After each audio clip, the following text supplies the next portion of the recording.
So let's get started. Hi everyone, welcome to our latest webinar. Today we're going to be talking about business interruption insurance.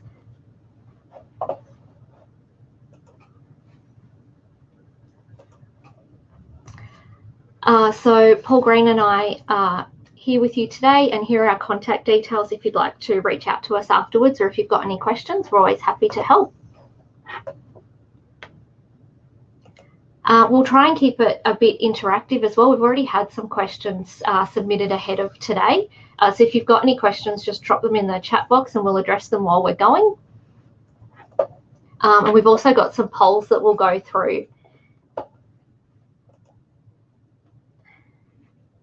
So we're going to start with just a very brief overview of what business interruption insurance is, just to sort of set the scene, give some context, and then just dive straight into these top 5 mistakes or issues that we see with claims, and talk through some examples of what we've done to really see how you can avoid those, basically, to make the claims process smoother. We'll also talk a little bit about business interruption claims in the context of COVID, so whether that's a claim for COVID itself, or how that might be impacting just other claims that a business is making. And then another opportunity at the end to address any other questions that you've got. Now, we're not going to talk in great detail about specifically how the claims are calculated. We've addressed that in another webinar. And so in the chat, we'll just make available where you can find that. Or otherwise, you can have a look at the business interruption page on our website, which will also have some of those other webinars on there.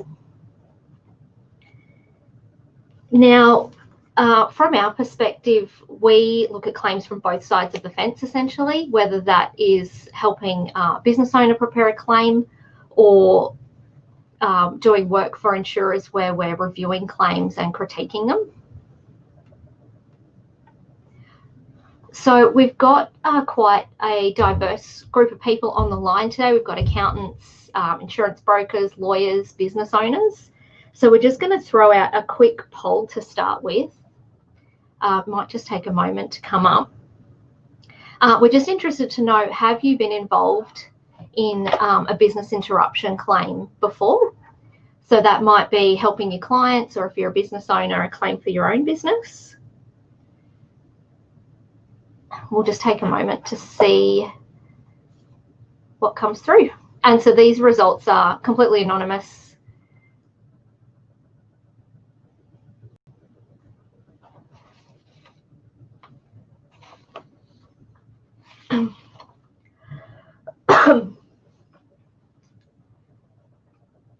So it looks like it's about 50-50 people that have and people that haven't. Oh, a few more results.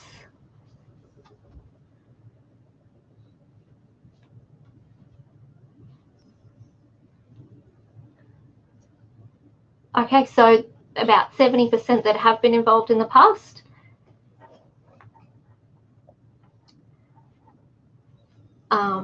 Okay, so let's dive in.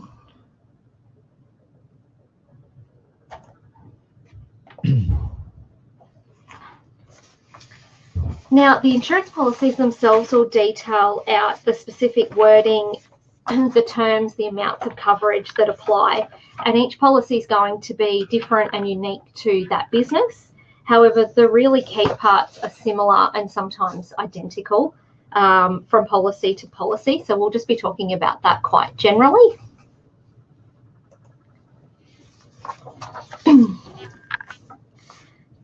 So this is typically the types of events that are covered by these policies.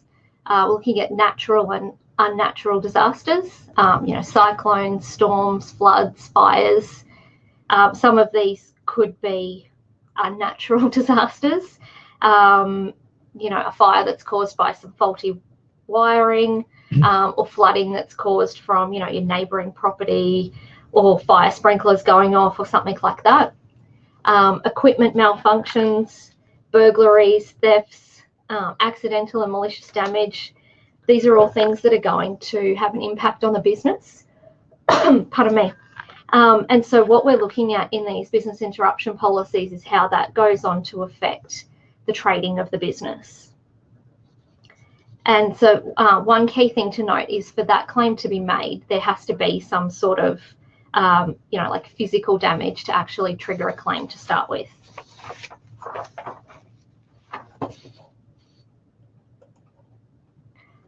So the usual avenue for making these claims is under the insurance policy. Alternatively, there might be a claim for negligence, and the way that they're calculated is quite similar. Generally, you're trying to put the business back into the position it would have been in if this damage didn't occur. And the issues that we're going to go through apply similarly, whether, whichever avenue you're taking. Other than probably the insurance policy is more prescriptive as to how the claim should be calculated. Yes. And sometimes we see where claims don't settle under the insurance policy, they end up being litigated and turning into a claim for negligence. Yeah.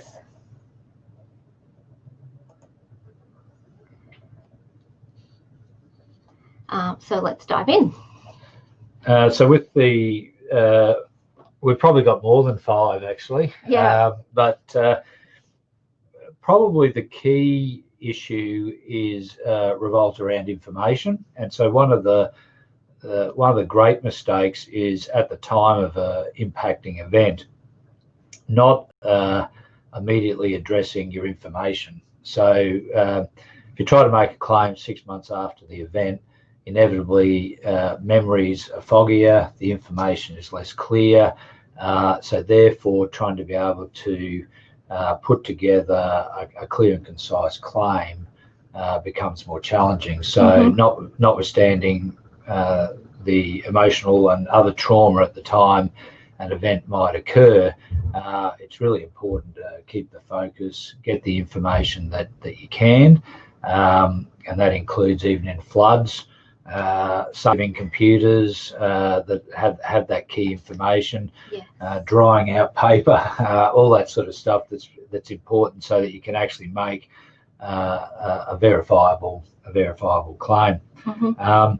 I think the other thing is you need to at least understand what the policy's generally covering, not necessarily in a legalistic term, but often a lot of claims really miss the target in what they're trying to claim. People are trying to claim emotional stress and other things that just aren't technically in the document. So we need to focus fairly prescriptively on what you're allowed to claim and what you can't. I think the other thing is when that information is distilled down, presenting that in a really clear and succinct way. A lot of people, and I know later on we're going to talk about that a bit further, but you have to realise that at the other end, receiving this is somebody that doesn't know your business like you know your business, and you need to be able to present it to them in a manner that effectively they can just go through their processes and approve the claim.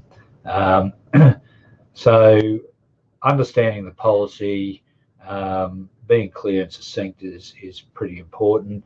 A couple of no-nos are trying to attribute other impacts upon your business to the cause of the claim. So we're going to talk about that a little bit later on in more detail. But if you're having a bad run for whatever reason, and our current environment's a good example. You can't blame a flood that might happen tomorrow for all the losses that you're going to suffer over the next period of time, because obviously there are other impacting economic factors that are affecting that as well.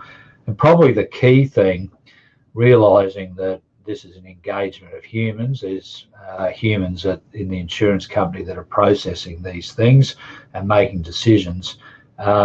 Trying not to be a bit half clever and deliberately trying to profit out of the whole insurance exercise, because inevitably it raises red flags, becomes really challenging, and you end up in a punch up that can just delay the claim for years and years. Yeah. And all of those things really go to trying to get your money that you are entitled to as quickly as possible, so you get your business back up on its feet and operating. Because we have seen a lot of cases where businesses have actually folded because the claims money hasn't been able to be received in a reasonable period of time, and the business hasn't been able to be re-established, and the business has ultimately been liquidated. Mm-hmm. Yes, so they're all things that ring alarm bells for the insurers. So just before we continue, we've got our second poll. So we're just interested to know, and this should come up for you in a moment. So have you read a business interruption insurance policy before? They can be quite long, quite complicated.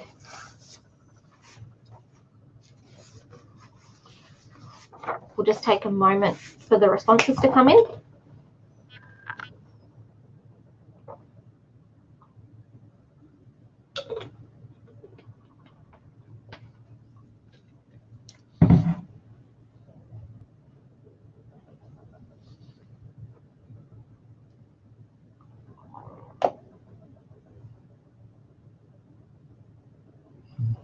Okay, so it looks like the majority of the attendees have, so that's really useful.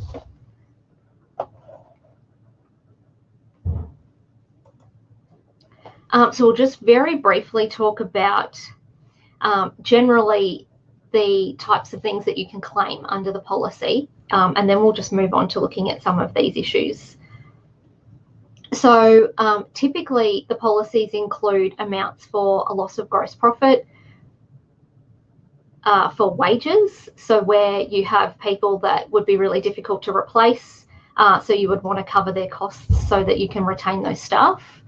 Additional increased costs of working, which are costs that are incurred for the purpose of trying to trying to stop your revenue diminishing after this event. And then claims preparation costs, which would be accountants and lawyers assisting to put the claim together. So the main sort of amount that we look at is the loss of gross profit. Now that is calculated slightly differently to accounting profit and accounting gross profit and the gross profit that you would see reported in your financial statements, which sometimes makes it a little bit more complicated. And there's a few things that make that up, where we're looking at typically the turnover that happened in the year before this damage event happened, and the gross profit margin that occurred, and we're comparing that to what's happened after this damage event. And there's also going to be like specific limits that are set for each of these, and it's really important to understand those amounts. We won't go through this in any detail.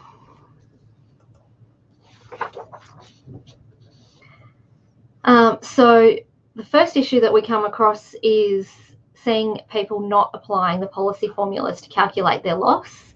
And the biggest tip that we could give would be to calculate it per the policy formulas, because it's just going to make it so much easier for the insurer to follow it and to process the claim and to get paid. So sometimes we see people submitting claims where they're just looking at only their decline in sales and trying to claim that amount, or they're looking at their accounting gross profit, which, as I just mentioned before, is different to the definitions that the insurer will use, or they simply calculate the difference in their net profit from one year to the next and say that's my entire loss, without dissecting it into the different amounts, the different items that they can claim. Now, while that might not be technically wrong, sometimes we see those accounting results actually be quite similar to the amount that would be calculated if you went through the formulas that are set out in the policy. It still just delays the claim because the insurer is not getting it in a way that they can easily see, yes, this is calculated per this formula, yes, this is less than the limit amount.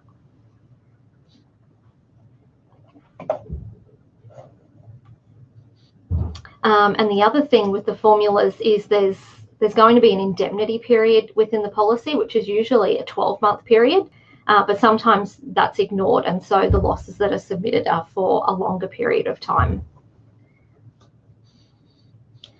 And so just a last comment on this. Last week I was asked why I thought this issue occurred, and I expect it's probably a combination of not knowing that these formulas are in the policy, but then also just looking at them and thinking that they're a bit too confusing and just ignoring them.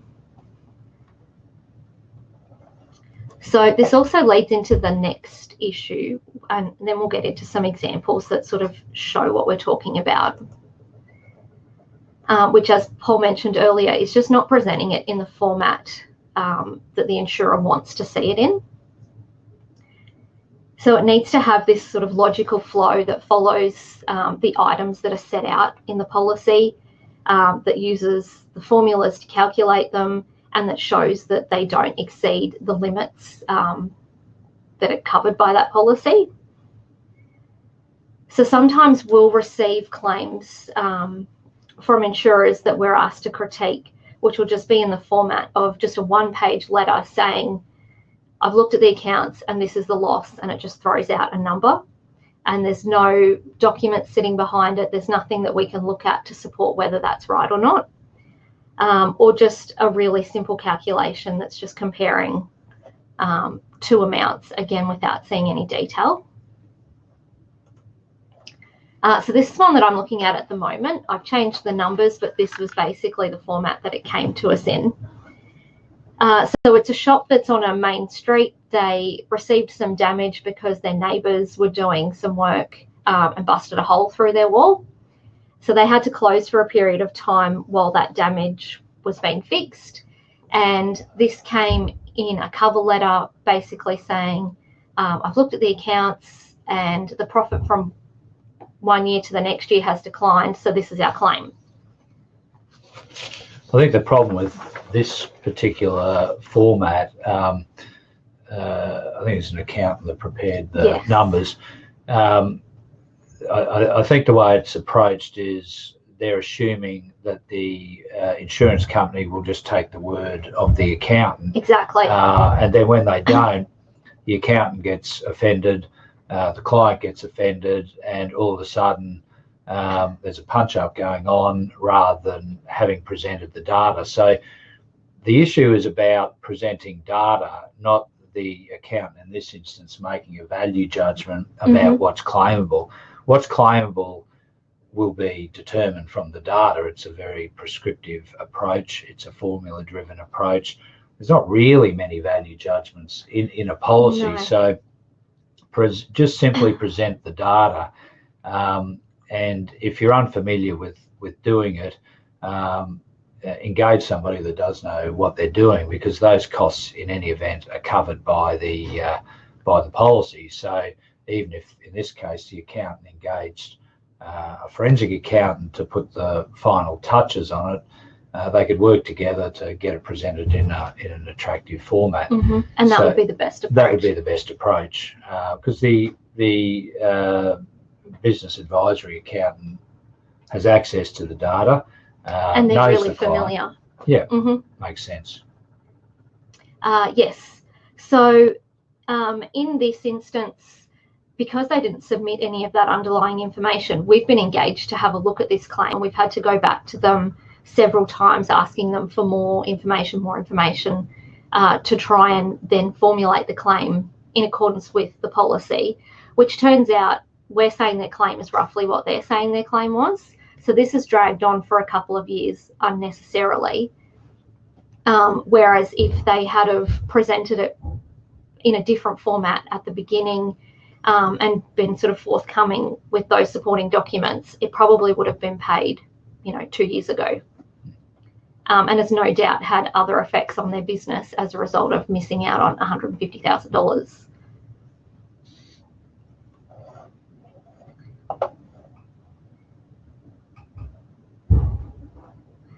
So the next table is something that's been pulled from another matter that we've done. And again, I've just jumbled the numbers around. But basically, it's just a summary table of how we're presenting the claim in this instance. And so all of these items that are in red are items that are included in the insurance policy. So it's very easy to see what the totals are and whether they come within the limits. And then sitting behind all of these amounts, we have schedules that are detailing out the analysis that we've done, how we've come to those amounts, the supporting documents. So the insurer can just go to that, see that everything's there, see that it all fits within the policy. And it just makes it much easier for them then to process it, because this is the format that they're looking for.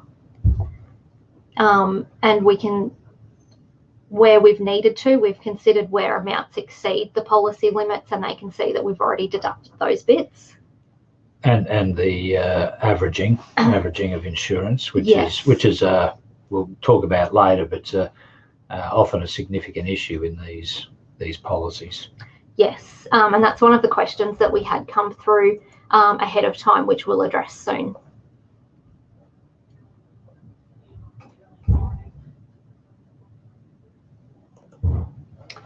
So the next issue that we see,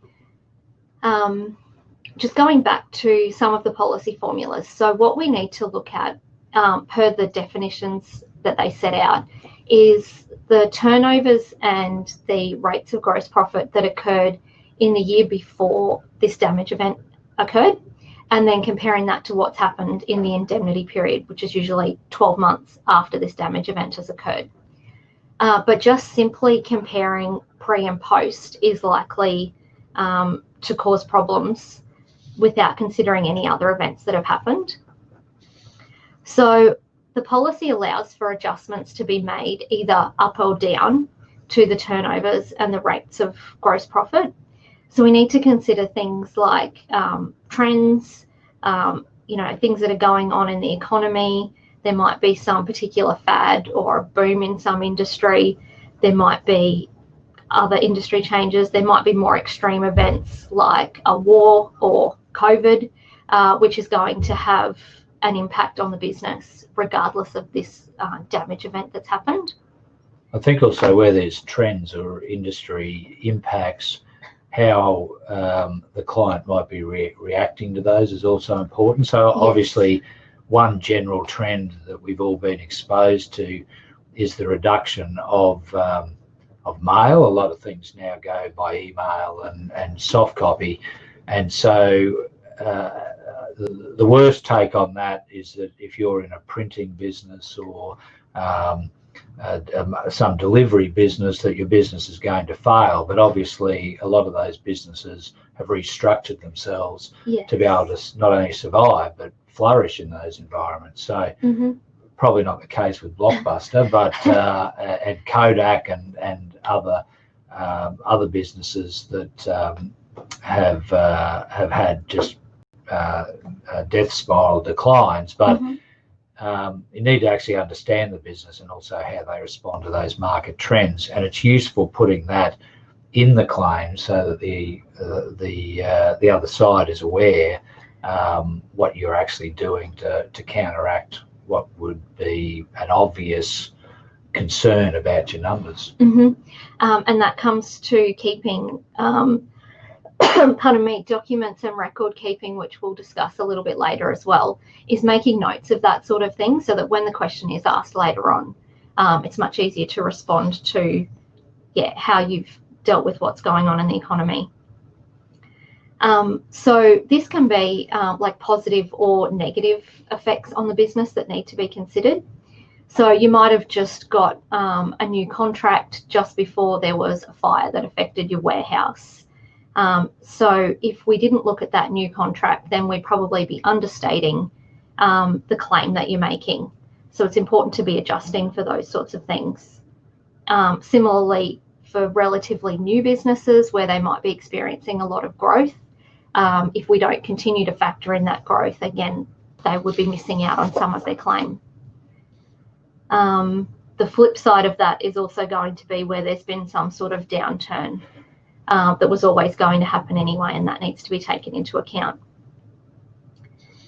So sometimes the entire decline in a business will be attributed to this damage event and included in the claim, and that might be reasonable, but sometimes that might also raise a red flag for the insurer. So doing some sort of analysis and being able to explain what's happened is really useful to be putting in the claim.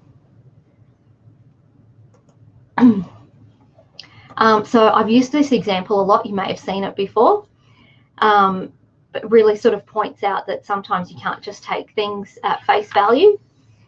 So we had this smash repair business that was sort of ticking along, and then there was a fire at their premises. And then after that, we see a massive decline. So only part of their premises was damaged, and they were able to sort of reshuffle their work and still do a little bit of work, but obviously not as much as they were doing previously. And so the question was, what should have been their turnover if they didn't have this fire? So looking at what they were doing previously, should it sort of be up here? Should it be growing? Should it be something else? And we had a look at what was going on in their industry around that time. So it turns out that their work is driven a lot by the weather, and there'd actually been like a massive drought around this period. It hadn't rained for a really long time, and when it doesn't rain, people prime their cars less. So when we came over to here, there was a massive hailstorm that then obviously caused a lot of accidents and a lot of damage, and then their work sort of skyrocketed again after that. So what we found was that they were always going to have a drop-off in this period, whereas if we'd just taken what they'd done in the last 12 months, we would have said their income should have been up here somewhat.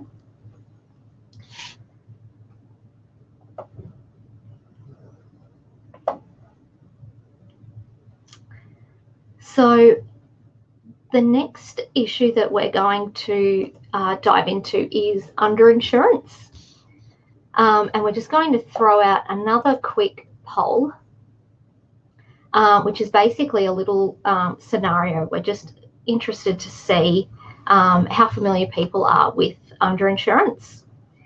So if you imagine that the gross profit of this business is usually $200,000 a year, the coverage in their policy is for $100,000, and they're making a claim this year of only $50,000. So do you think that in that instance that underinsurance is going to apply? These are anonymous, so you can have a free hit without embarrassment.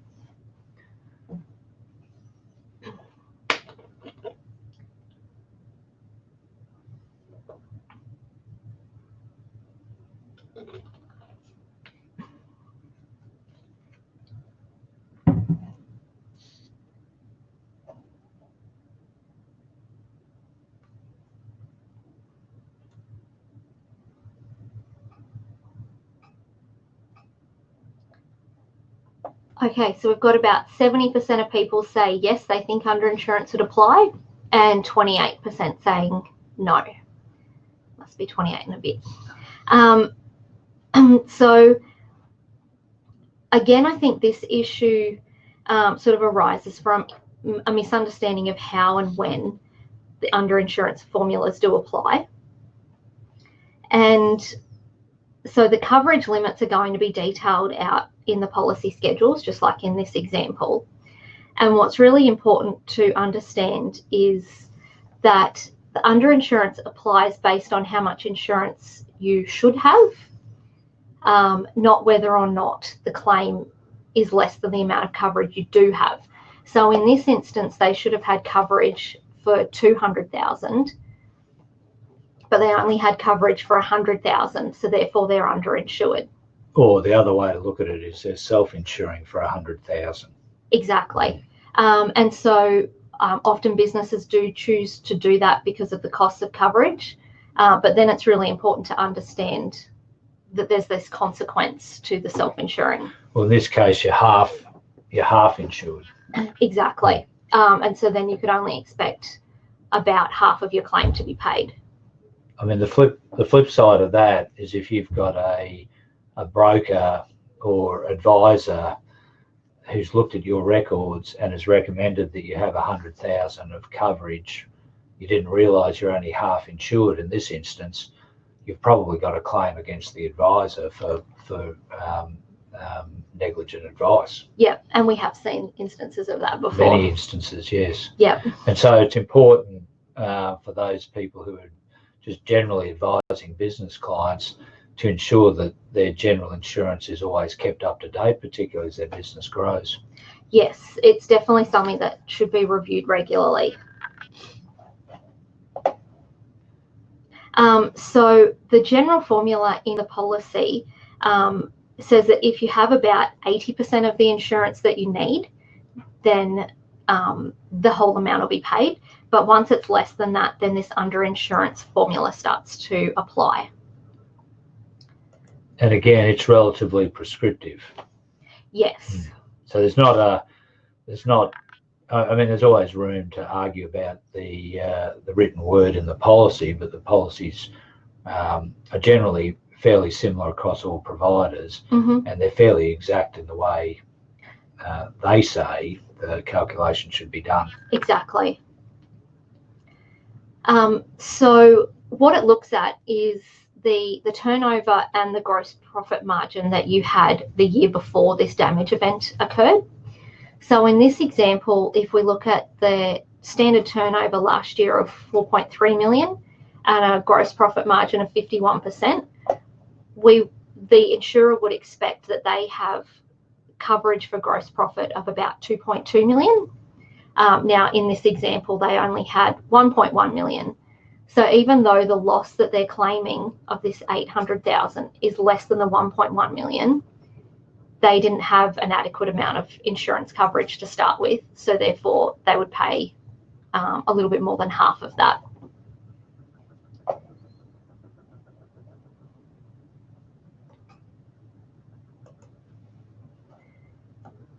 So just sort of seeing how that plays out. This was a case where we looked at a little while ago where they were sort of after the fact litigating their claim, saying that the insurer didn't pay them the full amount that was due. And in this instance, they hadn't applied this underinsurance amount when considering how much they should have been paid. So once that was taken into account, plus the amount they'd already received, they'd gotten pretty close to what they should have under the policy, and it was a separate issue as to whose fault it was that they didn't have the correct amount of coverage.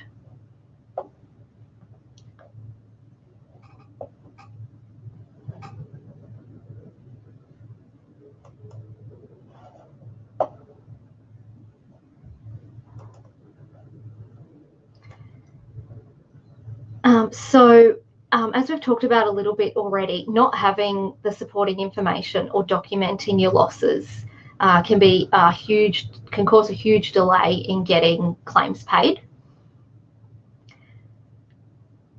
And so understanding how things are set out in the policy and the formulas that they use to calculate things will help you to understand the types of information that you should be collecting. And it's much easier to do that just after the damage has occurred, even though it's going to be a really difficult time to do that. It's much easier to start getting those records together than trying to, find them or recall what's happened, 6 months or 12 months down the track.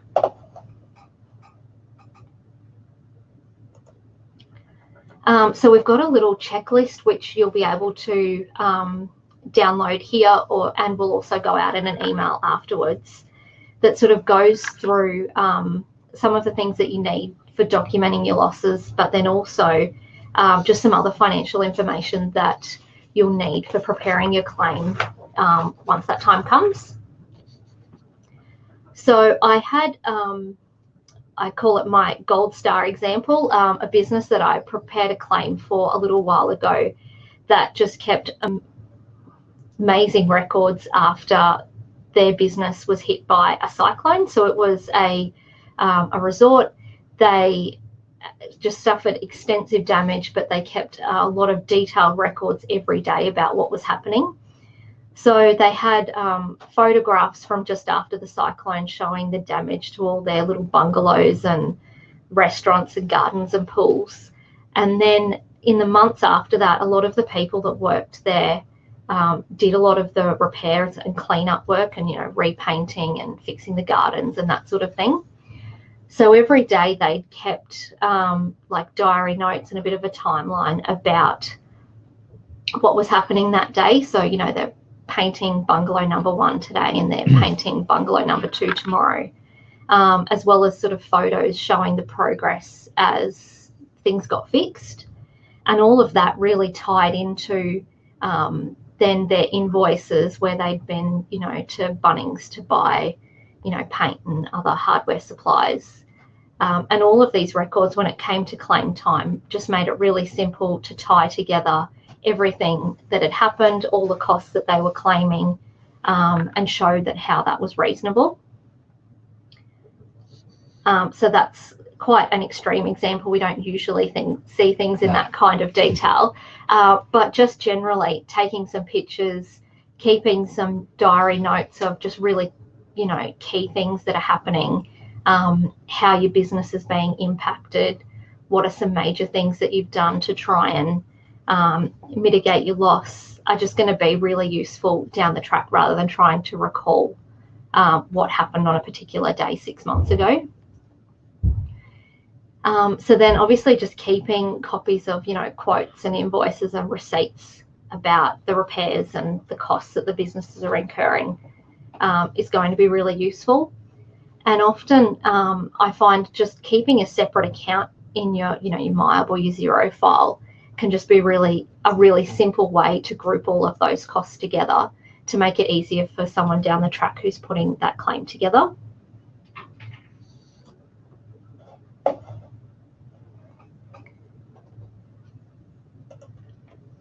So records can often get damaged when, there's a fire or a flood or something like that. And so there can be a lot of other sources that you can go to get this information. So your accountant will have copies of, financial statements and tax returns and other documents that could be useful. You could also contact, your bank or your lawyers that might have copies of those documents. And then in terms of putting claims together, we tend to do a lot of research around the industry and just getting a general understanding of how businesses are affected. I think when you're looking at trends too, the monthly accounts are useful depending on the time of the year when an incident happens, as to whether rises or falls in revenue are long-term effects or whether they're actually seasonal effects. So yes. Obviously in a non-COVID world, so the tourism industry you're talking about will have obvious seasons and obvious periods where turnover is down, and so understanding the monthly data is fairly important to the presentation of the claim. Yes. So when you talk about the MYOB and the Xero data, particularly I think for businesses that have only been operating a short period of time, they're absolutely critical. And even though the policy talks about looking at just what happened last year, if you can get a couple of years of data beforehand, then you can really start to see those trends and sort of demonstrate that that's what happens every year.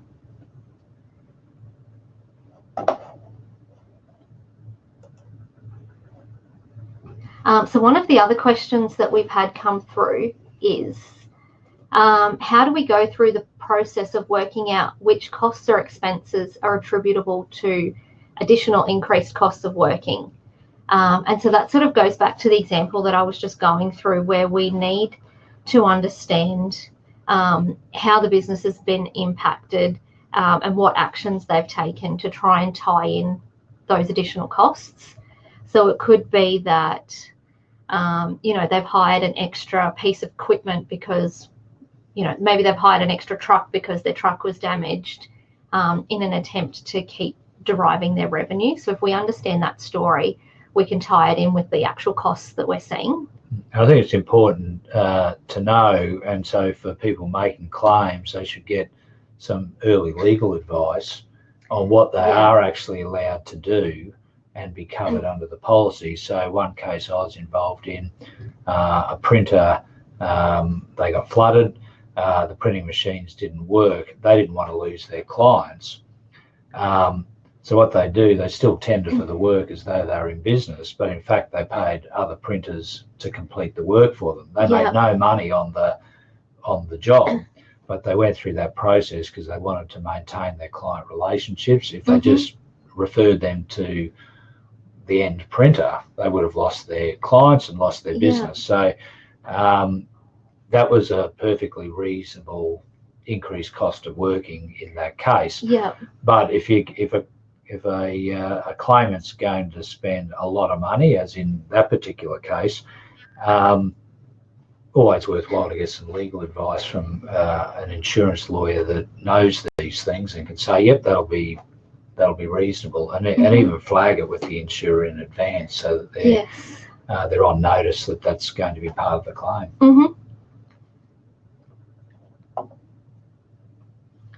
Okay, so before we go forward and just talk a little bit about how COVID is impacting all of these claims, do we have any other questions at the moment?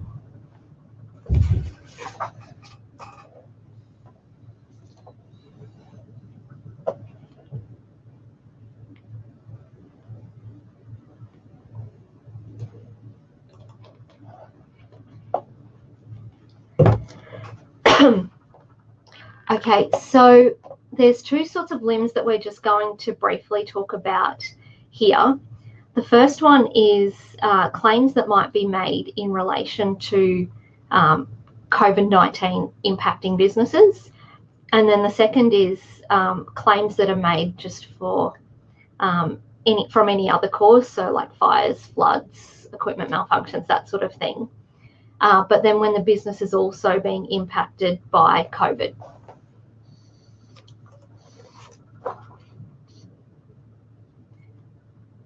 So you may have seen that there's been a lot of talk about whether or not business interruption policies should respond to claims made as a result of COVID-19. And so there's a legal issue around how the policy is interpreted and whether or not this is going to apply.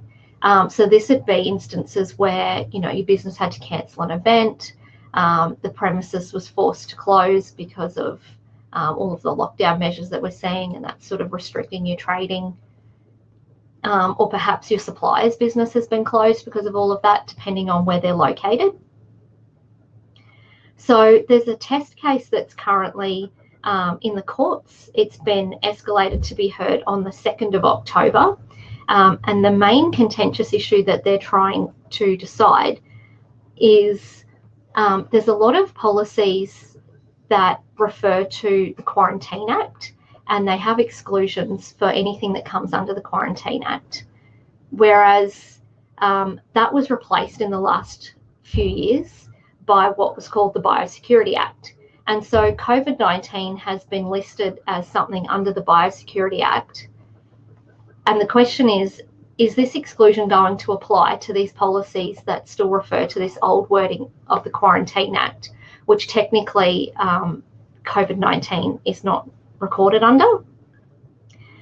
So it's really sort of turning on some specific wording that's in these policies, and it's a legal issue which I won't, you know, pretend to go into in any detail. But the question is really whether or not this exclusion is going to apply, and then that's going to help insurers and you know, places like AFCA to help resolve a number of cases where people are trying to make claims on their business interruption policies as a result of this issue. Now, there's still going to be the initial hurdle for businesses to get over, which is that there has to be some sort of physical damage. And some policies do talk about you know, where your business has been evacuated or closed down because of like infectious or contagious diseases, might actually meet that hurdle of physical damage. So at this point, we just need to wait and see what's going to happen. I think there's a similar case being run, or it has been run, in England, but a decision hasn't been handed down either. I think And so. I don't think that necessarily will impact the court case in Australia, but it may well be a lead to the way courts are thinking.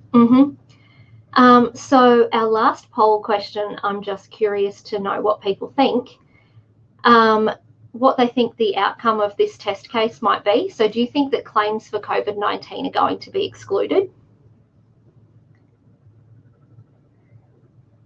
So I get a lot of different responses from people that I talk to about this. Well, it depends what side of the fence they sit on. Obviously, insurers are praying that it is excluded. And then people on the other side are probably thinking, well, I've had things, claims excluded on technical grounds. Technically, am I in or am I not in? It'll be very interesting. So we have 57% say yes, 42% say no. So we'll see what happens. I'm not sure how long it will take them to decide after they hear it at the start of October.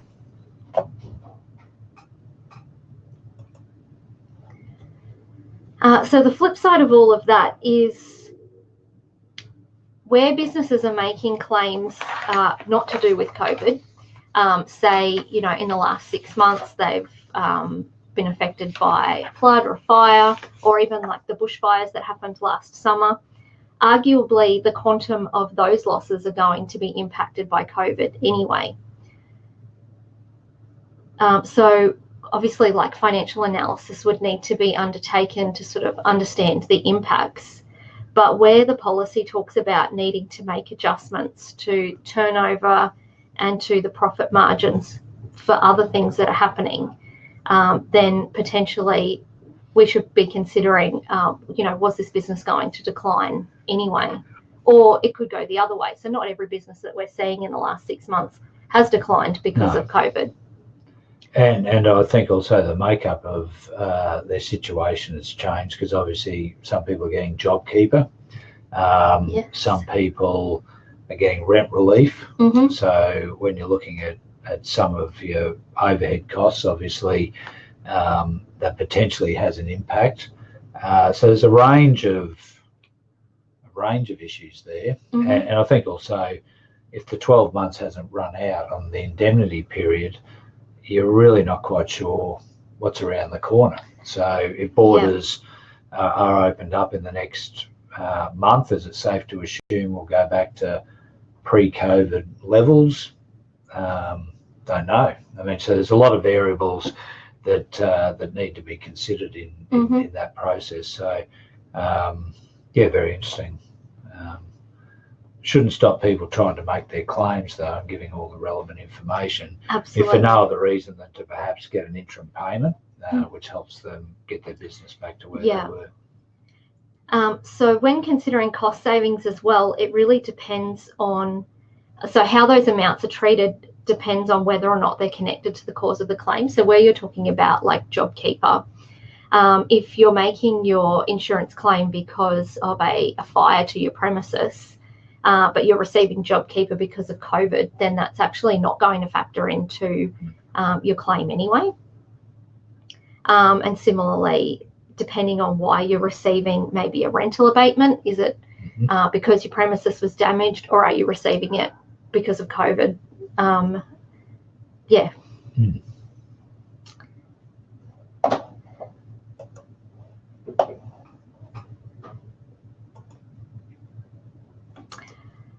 So we're here to help. If you have any other questions, or you've got something that you're looking at that you'd just like to run past us, we're always happy to have a quick look at things and have a chat about the issues. Are there any final questions before we wrap up?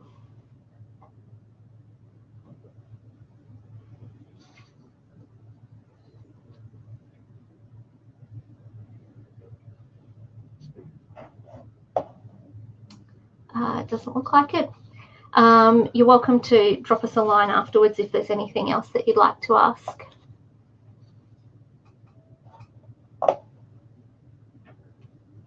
Okay. Okay, well, thank you all very much. Thank you.